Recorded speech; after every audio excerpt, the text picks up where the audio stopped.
کوئی بہت ہی بڑا نافرمان، بہت ہی بڑا نافرمان جب تک کہ وہ نافرمانی کی انتہا نہ کر دے، اللہ اس کو اپنے جیل خانے میں نہیں ڈالے گا، بلکہ غلطیاں کر کے معافیاں مانگتے رہو، معاف کرتا جائے گا، کرتا جائے گا، کرتا جائے گا، کرتا جائے گا، بس اس کی وحدانیت کا انکار نہ کرو۔ تو پہاڑوں جتنے گناہ بھی لے کر آؤ گے، حدیث میں آتا ہے کہ ایک آدمی قیامت کے دن اللہ کے سامنے 99 گناہوں کے دفتر لے کر حاضر ہوگا، 99 گناہوں کے دفتر، ہاں، اور اس کو اپنے بچنے کی کوئی امید نہیں ہوگی۔ اللہ کے سامنے کھڑا کیا جائے گا تو اللہ پاک پوچھیں گے یہ میرے فرشتوں نے صحیح لکھا کہ غلط؟ وہ اقرار کرے گا کیونکہ اس کے پاس تو گنجائش نہیں ہوگی، جی بالکل ٹھیک ہے، سب ٹھیک ہے۔ پھر تو تم اس کا اقرار کرتے ہو یہ سب تم نے کیا؟ جی میں نے کیا۔ تمہارے پاس اس کی کوئی حجت ہے؟ کہا جی کوئی نہیں۔ اللہ پاک فرمائیں گے نہیں تیرا، کیونکہ یہ حساب کتاب کا دن ہے، انصاف کا دن ہے، تیری ایک نیکی ہمارے پاس موجود ہے۔ اور ایک پرچہ لایا جائے گا جس کو دیکھ کر وہ ہنسے گا کہ یہ پرچہ کیا کرے گا؟ اس پرچے پر لکھا ہوگا لا الہ الا اللہ۔ وہ پرچہ دوسرے میزان کے دوسرے ترازو پر رکھا جائے گا تو وہ 99 دفتر ایسے اڑ کے غائب ہو جائیں گے جیسے کبھی تھے ہی نہیں۔ اللہ اس کو اس کلمے کی بنیاد پر جنت میں بھیج دیں گے۔ اگر اس کی وحدانیت کا اقرار کرتے کرتے چلے گئے تو اس کی کریم ذات سے پوری امید ہے کہ سب کو معاف کر دے گا۔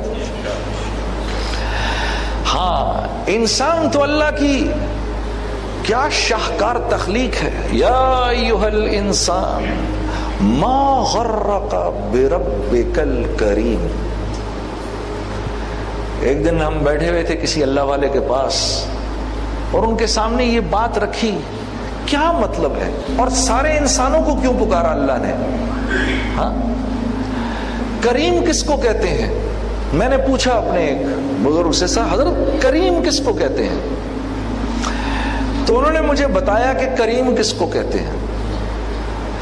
تو یہ سن کے مجھے اتنی امید پیدا ہوئی۔ وہ حدیث میں نہیں آتا کہ ایک بدو اللہ کے نبی صلی اللہ علیہ وسلم کے پاس آ کر اس نے عرض کی یا رسول اللہ کیا اللہ کی ذات کریم ہے؟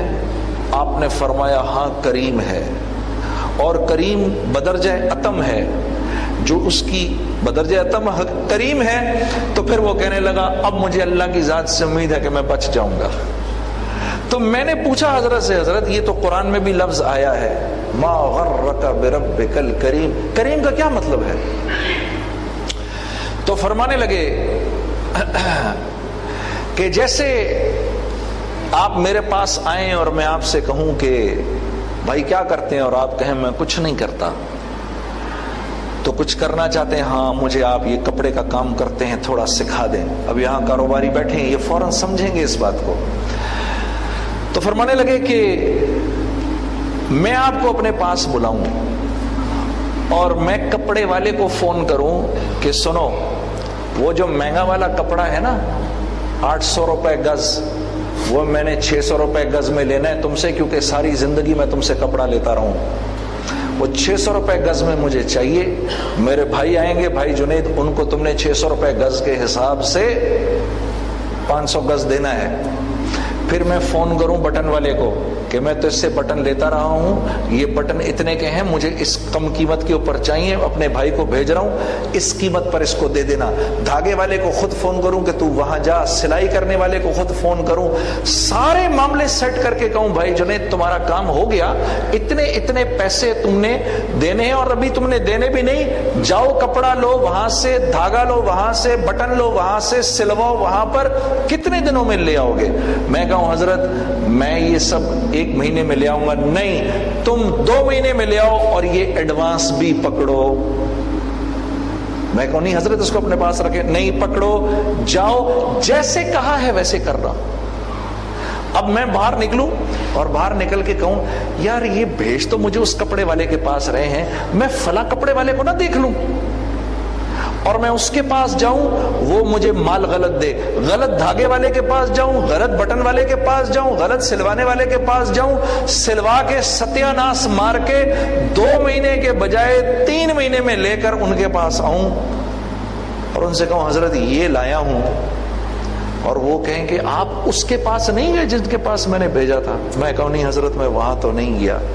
اچھا یہ میں دیکھ رہا ہوں آپ نے یہ جتنے میں جو بنایا ہے یہ اس لائق تو نہیں، لیکن میں اس کو اصل کی قیمت پر خرید لیتا ہوں، یہ اس کے پورے پیسے پکڑیں، اب جائیں اس کے پاس جس کے پاس میں آپ کو بھیج رہا ہوں۔ میں کہوں نہیں حضرت مجھے آپ اصل نہ دیں، نہیں یہ اصل رکھیں، یہ ایڈوانس پکڑیں اگلے کا، اب اسی کے پاس جانا جس کے پاس بھیج رہا ہوں، میں پھر اس کے پاس نہ جاؤں۔ 40 سال میں یہ کرتا رہوں کرتا رہوں کرتا رہوں کرتا رہوں، 40 سال کے بعد بھی مجھے ہوش آ جائے اور میں کہوں حضرت اب 40 سال کے بعد میں نے وہی کیا ہے جو آپ نے کہا ہے، تو وہ پچھلا سارا معاف کر دے۔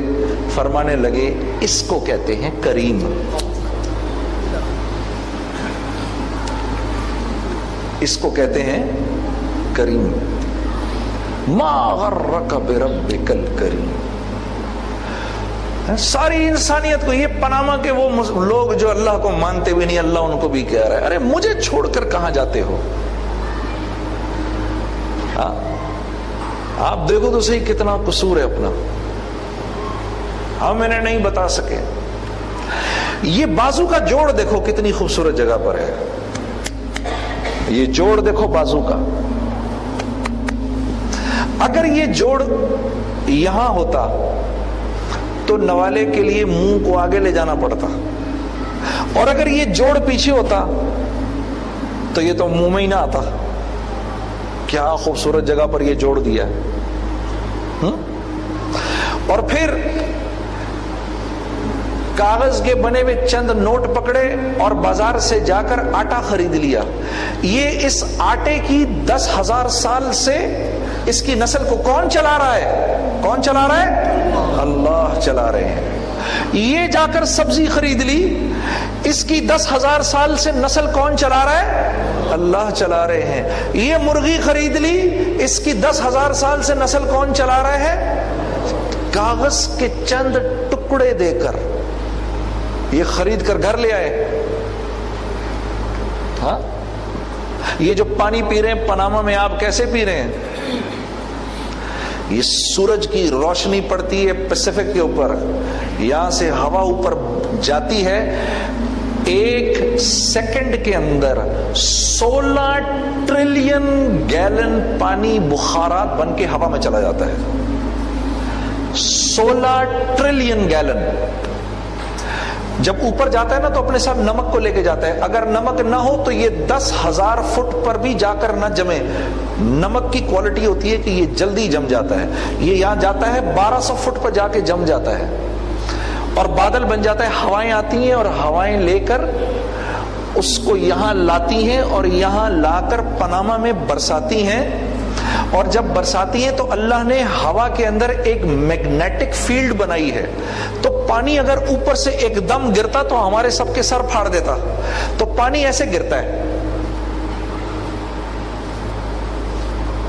ایسے کر کے یہ اتنے سے فاصلے پر سے آ کے ہمارے سر پہ گرتا ہے 1200 فٹ سے، اور نمک جو ہے وہ سارا اوپر رہ جاتا ہے، ہمارے پاس صاف پانی آ جاتا ہے۔ اسی لیے میرے نبی صلی اللہ علیہ وسلم نے فرمایا کہ جب اس کو پینے لگو تو بسم اللہ پڑھو، اور جب ختم کرو تو بولو الحمدللہ، کہ اس کو تیرے منہ تک لانے میں تیرا کوئی کمال نہیں، ساری کی ساری قدرت اللہ کی ہے۔